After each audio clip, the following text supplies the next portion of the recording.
السلام علیکم ورحمۃ اللہ وبرکاتہ۔ بسم اللہ الرحمن الرحیم۔ دوستو، ایک مرتبہ کچھ لوگوں نے امام محمد رحمۃ اللہ تعالی سے کم سونے کی وجہ پوچھی تو آپ نے فرمایا، میں کیسے سو جاؤں؟ سب لوگ اس لیے اطمینان سے سو رہے ہیں کہ جب کوئی مسئلہ پیش آئے تو ہم امام محمد سے پوچھیں گے، اگر میں بھی سو گیا تو دین کا نقصان ہوگا۔ ایک مرتبہ مولانا مرتضی حسن چاند پوری رحمت اللہ تعالی نے مولانا اشرف علی تھانوی رحمت اللہ تعالی سے پوچھا، حضرت تنخواہ لینے میں بہت الجھن محسوس کرتا ہوں، یہ تو دین فروشی ہے۔ ان کی بات کے جواب میں حضرت حکیم الامت نے فرمایا، تنخواہ لینی چاہیے کیونکہ اس سے طبیعت پر بوجھ رہے گا کہ کام اچھی طرح کرنا چاہیے۔ مولانا مرتضی حسن نے جواب دیا، یہ تو ہی مصلحت، لیکن اس کا کیا علاج ہے کہ اس میں دین فروشی ہے؟ اس پر مولانا اشرف علی تھانوی نے فرمایا، اس میں دین فروشی ہے یا نہیں، اس کی پہچان یہ ہے کہ اگر کسی جگہ گزارے کے لائق تنخواہ ملتی ہے مگر دوسری جگہ زیادہ کی صورت نظر آئی اور دینی خدمت کا موقع زیادہ نہیں تو اگر پہلی جگہ چھوڑ کر دوسری جگہ جائے گا تو یہ دین فروشی ہوگی۔ مولانا محمد ادریس کاندھیلوی رحمت اللہ تعالی ریاست بھاولپور میں بہت اچھی تنخواہ پر کام کر رہے تھے۔ حضرت مفتی محمد حسن رحمت اللہ تعالی جو کہ جامعہ اشرفیہ لاہور کے بانی ہیں، انہوں نے خط لکھا، حضرت آپ امیروں کی بریانی کھاتے رہتے ہیں، ہم فقیروں کی دال بھی قبول فرمائیں۔ حضرت مولانا محمد ادریس کاندھیلوی نے بغیر کوئی تفصیل معلوم کیے وہاں کی ملازمت چھوڑ دی اور باقی زندگی جامعہ اشرفیہ میں دینی خدمت کرتے گزاری۔ اللہ اکبر۔ مولانا محمد قاسم نانوتوی کی خدمت میں ایک شخص نے ہدیہ پیش کیا، آپ نے لینے سے انکار کر دیا۔ اس نے بہت اصرار کیا لیکن آپ نہ مانے۔ جب اس نے دیکھا کہ مولانا نہیں مان رہے تو مجبور ہو کر واپس جانے لگا۔ جب مسجد سے باہر نکلا تو اس کی نظر آپ کے جوتوں پر پڑی۔ اس نے وہ رقم مولانا کے جوتوں میں چھپا دی۔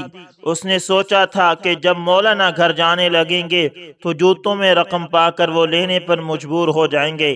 جب مولانا محمد قاسم نانوتوی باہر نکلے تو جوتوں میں رقم دیکھی، آپ مسکرانے لگے اور فرمایا، جو آدمی دنیا کو دور دھکیلتا ہے دنیا اس کے جوتوں میں ذلیل و خوار ہو کر آتی ہے۔ پہلے یہ بات کتابوں میں پڑھتے تھے، آج خدا کا شکر ہے کہ اپنی آنکھوں سے دیکھ لی ہے۔ اللہ اکبر، اللہ اکبر۔ برِ صغیر پاک و ہند کے بے مثل مقرر اور مثالی تلاوت قرآنی کا جادو جگانے والی شخصیت دوستو مولانا سید عطا اللہ شاہ بخاری رحمت اللہ تعالی جو کہ بانی مجلس تحفظ ختم نبوت ہیں، وہ بیان کرتے ہیں کہ تحریک آزادی ہند میں حصہ لینے کی پاداش میں مجھے پس سے دیوار زندہ کر دیا گیا۔ جیل خانے کی تنگ و تاریک بیرک میں ایک سرد رات کو میں سورہ یوسف کی تلاوت کر رہا تھا۔ رات کا سناٹا، بارش اور ژالہ باری سے ٹھٹرا ماحول تھا۔ جب میں نے سورہ یوسف میں سے یہ آیت پڑھی، اے میرے رب، مجھے جیل خانہ محبوب اور منظور ہے اس کی نسبت جس کی جانب مجھے میل کرنے کی یہ کوشش کر رہے ہیں، تو جیل خانے کی مناسبت سے میری اپنی کیفیت بدل گئی۔ اس آیت کریمہ کو بار بار پڑھ رہا تھا کہ بہر مجھے کسی کے رونے کی آواز آئی۔ میں نے کھڑکی کھول کر دیکھا تو بہر رام جی لال سپریڈنٹ جیل کھڑا تھا۔ اس نے مجھے دیکھتے ہی روندی ہوئی آواز میں کہا کہ شاہ جی، خدا کے لیے تلاوت قرآن بند کر دیں، مجھ میں اس ٹھٹراتی رات میں کھڑا ہونے کی مسجد سے نہیں ہے۔ اس نے اشک آلود آنکھیں صاف کرتے ہوئے پوچھا، شاہ جی یہ کیا جادو بھرا کلام ہے؟ جسے سن کر میرے جسم میں عجیب لہر دوڑ گئی۔ شاہ صاحب نے فرمایا کہ خدا کے کلام کی یہ تاثیر ہے کہ سننے والا خواہ کوئی بھی ہو، اس کے مقناطیسی اثر اور اس کی پرکیف وجد آفرینی سے ضرور متاثر ہوتا ہے۔ قرآن کریم کو رب نے یہ اعزاز عطا کیا ہے کہ اس کی پہلی وحی کے نزول کے وقت جب سیدنا رسول اقدس صلی اللہ علیہ وسلم نے عجلت کے ساتھ وحی کے الفاظ یاد کرنے کے لیے زبان متحرک کی تو بصورت وحی فرمایا گیا، یعنی آپ قرآن کو یاد رکھنے کے لیے اپنی زبان متحرک اور تیز نہ کریں، اسے آپ کے سینے میں جمع رکھنا اور اس کی تلاوت کے انداز کی حفاظت ہمارے ذمے ہے۔ جب ہم اس کی تلاوت کریں تو اس کے اتباع اور مطابقت میں آپ بھی تلاوت کریں، پھر اس کا ترجمہ اور تفسیر بھی ہماری ذمہ داری میں ہے۔ گویا تلاوت کے متن سے لے کر قرآن کریم کی حسن قرأت، ترجمہ اور تفسیر بھی وحی الہی کے مطابق ہے۔ اس لیے قرآن کریم واحد آسمانی کتاب ہے جو ہر قسم کے تحریف اور نقص سے پاک ہے۔ کوئی شخص بھی اس کتاب کا نہ متن تبدیل کر سکتا ہے، نہ اس کے ترجمے اور تفسیر میں اپنی ذاتی رائے داخل کر سکتا ہے۔ دنیا میں بچوں، بچیوں، مردوں، عورتوں، نوجوانوں اور بوڑھوں میں قرآن کریم کے حفاظ موجود ہیں۔ مقابلہ حسن قرأت میں جہاں عرب کے حفاظ شرکت کر کے قرآن کریم کی وجد آفریں اور ایمان افروز تلاوت کرتے ہیں، وہاں مختلف ممالک کے لڑکے، لڑکیاں، مرد اور عورتیں بھی شرکت کر کے عربوں کا ایسا لہجہ اختیار کرتے ہیں کہ سامعین کے لیے یہ فیصلہ کرنا مشکل ہو جاتا ہے کہ آیات قرآنی تلاوت کرنے والا کوئی عربی اور سرزمین مقدس کا کوئی باشندہ ہے، یا عربی ہے یا اجمی ہے۔ اللہ اکبر، اللہ اکبر۔ یہ ہے قرآن مجید کی تاثیر۔ اللہ تعالی ہمیں بھی قرآن کریم سے محبت اور قرآن کریم کو صحیح طرح سمجھ کر پڑھنے کی توفیق عطا فرمائے۔ دوستو، حضرت ابن مبارک رحمت اللہ تعالی نے ایک مرتبہ طرطوس سے شام کا سفر کیا۔ راستے میں آپ نے رقہ کے سرائے میں قیام فرمایا۔ وہاں آپ کی ملاقات ایک نوجوان سے ہوئی۔ اس کی نیک طبیعت آپ کو پسند آئی۔ اب آپ جب بھی اس سرائے میں قیام کرتے اس نوجوان سے ضرور ملاقات کرتے۔ ایک بار ایسا ہوا کہ وہ نوجوان غائب تھا۔ لوگوں سے اس کے بارے میں پوچھا تو آپ کو بتایا گیا اس نے کچھ لوگوں سے 10,000 درہم قرض لیا تھا۔ وہ قرض ادا نہ کر سکا تو قرض خواہوں نے اسے جیل بھجوا دیا۔ آپ رحمت اللہ تعالی جا کر قرض خواہوں سے ملے، اپنی جیب سے انہیں 10,000 روپے ادا کیے۔ ساتھ ہی آپ نے ان سے وعدہ لیا کہ وہ نوجوان کو یہ نہیں بتائیں کہ قرض کی رقم کس نے ادا کی ہے۔ اس طرح نوجوان کو رہا کر دیا گیا۔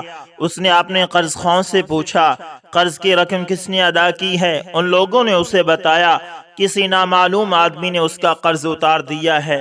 وہ بہت حیران ہوا۔ ساتھ ہی اسے پتا چلا کہ حضرت ابن مبارک رحمت اللہ تعالی شام کی طرف جا رہے ہیں اور ابھی انہیں سفر شروع کیے چند دن ہی ہوئے ہیں۔ نوجوان کے دل میں ان سے ملاقات کا شوق پیدا ہو گیا۔ وہ کوشش کر کے اگلی منزل پر جا پہنچا۔ اس کی ملاقات حضرت ابن مبارک رحمت اللہ تعالی سے ہوئی۔ آپ نے خوشی خوشی اس سے پوچھا رہائی کیسے ہوئی؟ اس نے بتایا کسی نامعلوم آدمی نے میرا قرض اتار دیا ہے۔ آپ نے اس سے فرمایا حق تعالی کا شکر ادا کرو جس نے تمہیں اس مصیبت سے نجات دلائی۔ حضرت ابن مبارک رحمت اللہ تعالی کی زندگی میں یہ واقعہ چھپا رہا۔ جب آپ رحمت اللہ تعالی وفات پا گئے تو قرض خواہوں نے اس نوجوان کو ساری بات بتائی۔ تب جا کر دوسرے لوگوں کو اس بات کا پتہ چلا۔ وہ سب بہت حیران ہوئے کہ کس طرح ایک باعمل عالم نے اپنے شاگرد پر احسان کیا کہ اسے پتہ بھی نہ چلنے دیا۔ اللہ اکبر، اللہ اکبر۔ ایک صاحب نے جوتوں کے 1,000 جوڑے تحفے کے طور پر امام اعظم ابو حنیفہ رحمت اللہ تعالی کی خدمت میں ارسال کیے۔ اس کے صرف 1-2 دن بعد آپ نے اپنے بیٹے کے لیے بازار سے جوتا خریدتے نظر آئے تو آپ رحمت اللہ تعالی کے شاگرد حضرت یوسف بن خالد نے حیران ہو کر پوچھا ابھی تو آپ کے پاس جوتوں کے 1,000 جوڑے آئے ہیں۔ امام صاحب نے فرمایا میرا قاعدہ یہی ہے کہ میں تحائف اپنے شاگردوں میں تقسیم کر دیتا ہوں۔ اللہ اکبر، اللہ اکبر۔ ایسے تھے ہمارے علماء جو اپنے لیے کچھ نہیں بچاتے تھے بلکہ جو بھی آتا تھا اپنے شاگردوں پر لگاتے تھے۔ حضرت امام ابو حنیفہ رحمت اللہ تعالی ایک مرتبہ اپنی علمی مجلس میں شرعی قیاس کا ذکر فرما رہے تھے۔ ایسے میں مسجد کے ایک کونے سے کسی نے چیخ کر کہا یہ قیاسات چھوڑو، سب سے پہلا قیاس کرنے والا ابلیس تھا۔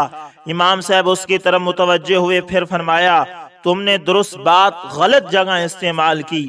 ابلیس نے خدا کا حکم رد کرنے کے لیے قیاس کیا تھا، جبکہ ہم خدا تعالی کے شرعی حکم پر عمل کرنے کے لیے ایک مسئلے کو دوسرے مسئلے پر قیاس کر رہے ہیں تاکہ دونوں جگہوں پر حق تعالی کے حکم کے مطابق عمل کر سکیں، یعنی کہاں یہ اور کہاں وہ۔ اس لیے دوستو بات سوچ سمجھ کر کرنی چاہیے۔ حضرت امام صاحب کی بات سن کر اس شخص نے پھر چیخ کر کہا، میں توبہ کرتا ہوں، خدا تعالیٰ آپ کے دل کو منور کرے، آپ نے میرا دل منور کر دیا۔ اللہ اکبر، اللہ اکبر۔ دوستو حضرت ابن مبارک رحمت اللہ تعالیٰ نے ایک مرتبہ بیروت کا سفر کیا۔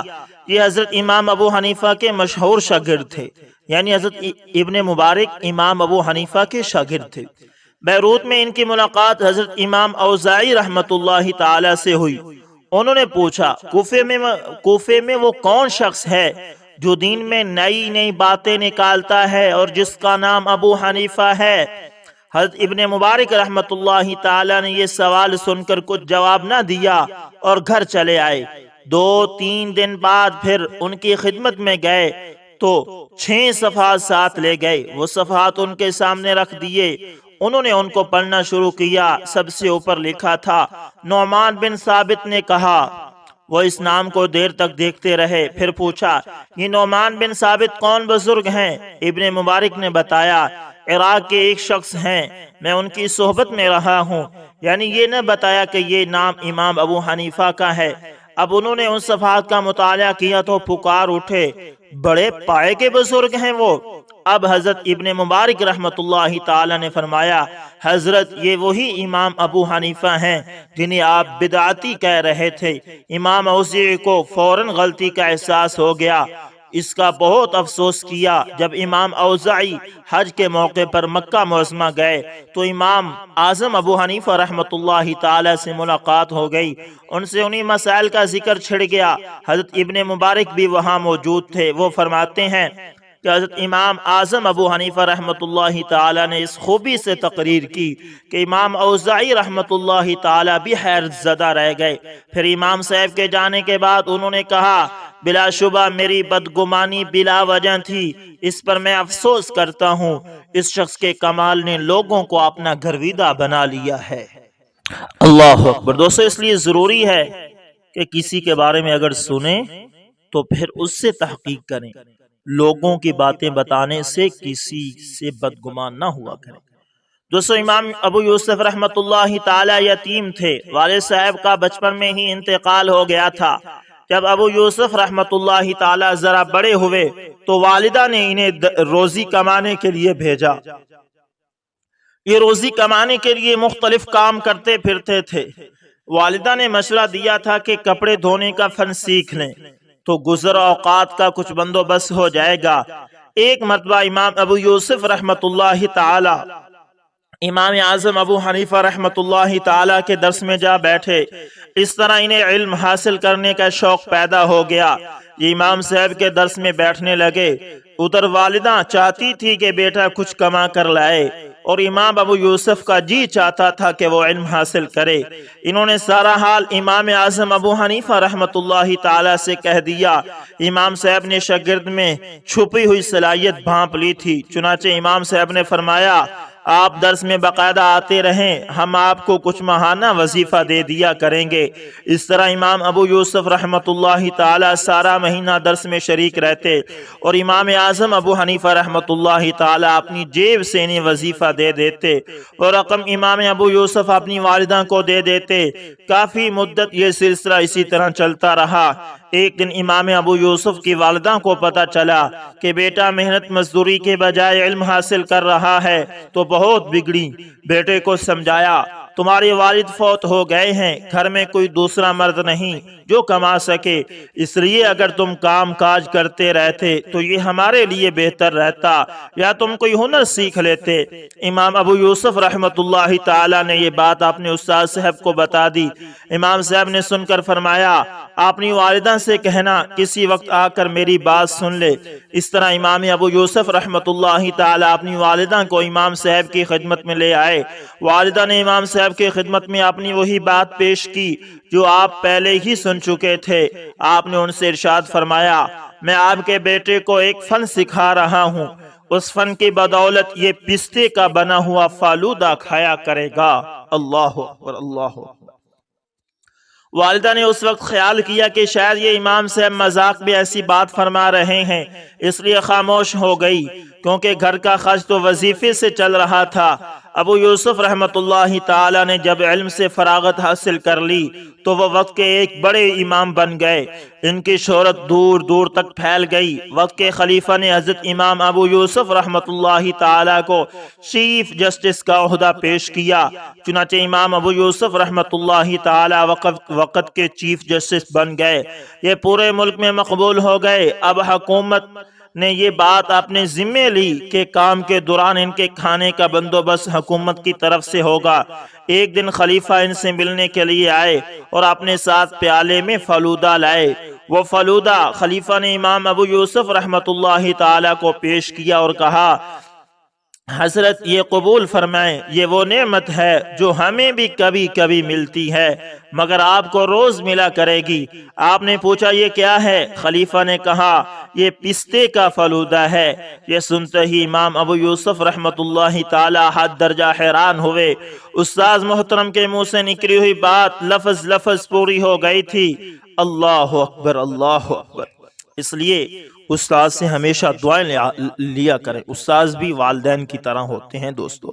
دوستو حضرت ابو علی رباطی رحمت اللہ تعالی ایک مرتبہ حضرت عبداللہ رازی کے ہم سفر تھے۔ سفر شروع کرتے وقت حضرت عبداللہ رازی رحمت اللہ تعالی نے فرمایا، ہم میں سے ایک کو امیر اور دوسرے کو اس کا تابع رہنا چاہیے۔ اب بتاؤ تم میرے امیر ہو یا میں تمہارا امیر؟ حضرت ابو علی رباطی نے عرض کیا آپ امیر ہیں۔ اس پر انہوں نے فرمایا تو سنو، جو کچھ میں کہوں تمہیں ایسا ہی کرنا ہوگا۔ حضرت ابو علی نے عرض کیا جو آپ حکم دیں گے بجا لاؤں گا۔ آپ نے فرمایا تو پھر جاؤ ایک تھیلا لے آؤ۔ وہ گئے اور تھیلا لے آئے۔ حضرت رازی نے اس تھیلے میں ان کا تمام سامان، کپڑے اور سفر کا تمام سامان ڈال دیا، پھر اسے اپنی کمر پر رکھ لیا اور چل پڑے۔ یہ دیکھ کر حضرت ابو علی رباطی نے عرض کیا حضرت بوجھ زیادہ ہے، کم از کم میرا سامان تو مجھے اٹھانے دے، اس طرح تو آپ بہت تھک جائیں گے۔ یہ سن کر حضرت رازی نے فرمایا میں امیر ہوں، تمہیں امیر پر حکم چلانے کا کوئی اختیار نہیں، تمہارا کام یہ ہے کہ حکم کی تعمیل کرتے رہو۔ ابو علی رباطی نے کئی بار سامان کا تھیلا لینے کی کوشش کی لیکن انہوں نے ہر بار یہی جواب دیا۔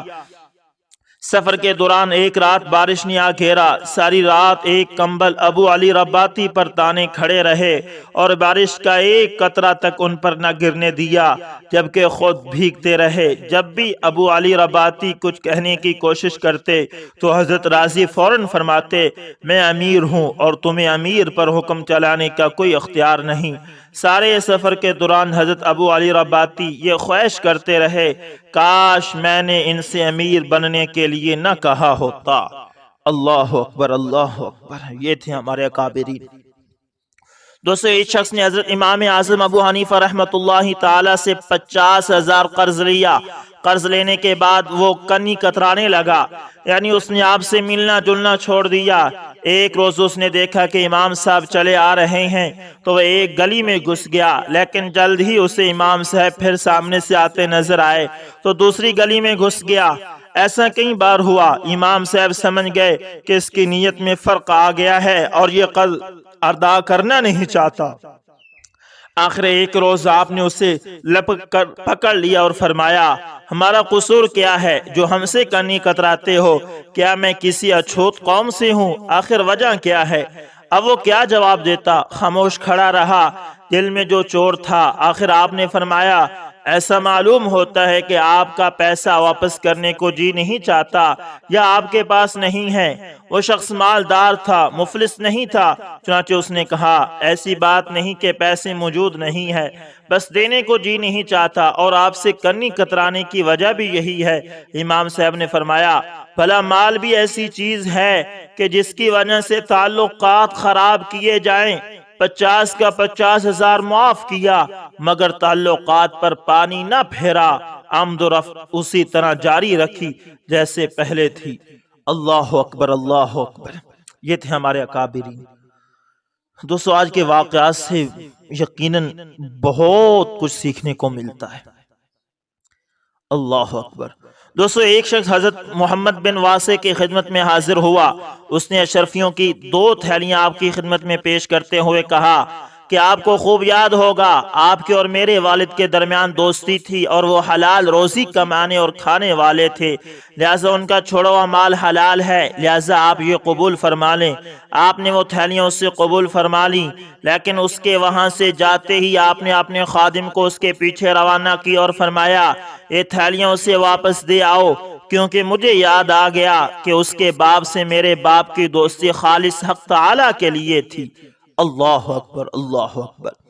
ابو عثمان مغربی کے ایک مرید نے ایک دن ان سے کہا، حضرت مجھ پر اکثر ایسا وقت بھی آتا ہے کہ میں زبان سے تو خدا کا ذکر کرتا رہتا ہوں لیکن بے دلی سے یعنی دل سے ذکر نہیں کرتا۔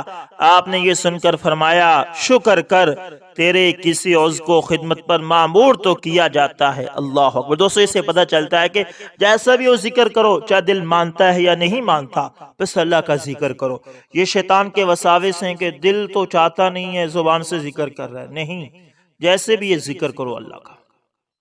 حضرت بشر بن منصور ایک دن نماز میں مشغول تھے اور لمبے لمبے سجدے کر رہے تھے۔ ایک شخص انہیں لمبے لمبے سجدہ کرتے دیکھ رہا تھا اور حیران بھی ہو رہا تھا۔ آخر آپ نے سلام پھیرا اور اس سے فرمایا، اے شخص حیران کیوں ہوتے ہو؟ کیا ابلیس ایک لمبی مدت تک ایسی ہی عبادت میں مشغول نہیں رہا تھا؟ اور پھر یہ بھی تجھے معلوم ہی ہوگا کہ آخر کار اس کا انجام کیا ہوا۔ ایک دولت مند آدمی نے یہ اصول بنا رکھا تھا کہ صوفیوں کے علاوہ کسی کو صدقہ نہیں دیتا تھا اور کہا کرتا تھا یہ وہ لوگ ہیں جنہیں حق تعالیٰ کے سوا اور کسی کا خیال نہیں ہوتا، اور اگر انہیں کسی شے کی حاجت ہو جائے تو ظاہر ہے وہ خیال غلط ہو کر رہ جاتا ہے، اور اس دل کو جو حق تعالیٰ کا دوست ہے میں ایسے سینکڑوں دلوں سے افضل سمجھتا ہوں جو دنیا کے خیال میں گرفتار ہوں۔ اللہ اکبر۔ تو دوستو جب بھی کوئی چیز دینی ہو، صدقہ کرنا ہو یا کسی خدمت کرنا ہو تو اللہ والوں کو دیکھا کرو، مدارس کے طلباء کو دیکھا کرو، ان کی خدمت کیا کرو۔ اس دولت مند کی یہ بات حضرت جنید بغدادی کو بتائی گئی، آپ نے سن کر فرمایا یہ بات اولیاء حق میں سے کسی ولی کی کہی ہوئی بات معلوم ہوتی ہے، یعنی یہ تو بڑا پہنچا ہوا شخص ہے یہ دنیا دار۔ وہ شخص پیسے کے لحاظ سے کریانہ مرچنٹ تھا، وہ رفتہ رفتہ مفلس ہو گیا۔ اس کی وجہ یہ بنی کہ درویش اس سے جو چیز بھی خریدتے تھے وہ اس کی قیمت وصول نہیں کرتا تھا۔ آخر حضرت جنید بغدادی نے اسے مال دیا تاکہ اپنی تجارت جاری رکھ سکے، اور ساتھ ہی اس سے فرمایا تو جیسے شخص کو تجارت میں خسارہ نہیں ہو سکتا کیونکہ تم آخرت کے تاجر ہو۔ اللہ ہمیں بھی آخرت کا تاجر بنائے۔ امید کرتا ہوں ویڈیو اچھی لگی ہوگی، پسند ہے تو دوستو لائک شیئر کمنٹ لازمی کریں، اور اگر آپ ہمارے چینل AS انفارمیشن TV پر نئے ہیں تو اس کو لازمی سبسکرائب کریں اور ساتھ میں بیل کے نشان کو دبانا نہ بھولیے گا۔ دوستو ملتے ہیں کسی نیکسٹ اچھی سی ویڈیو کے اندر، تب تک کے لیے اللہ حافظ، جزاکم اللہ خیر۔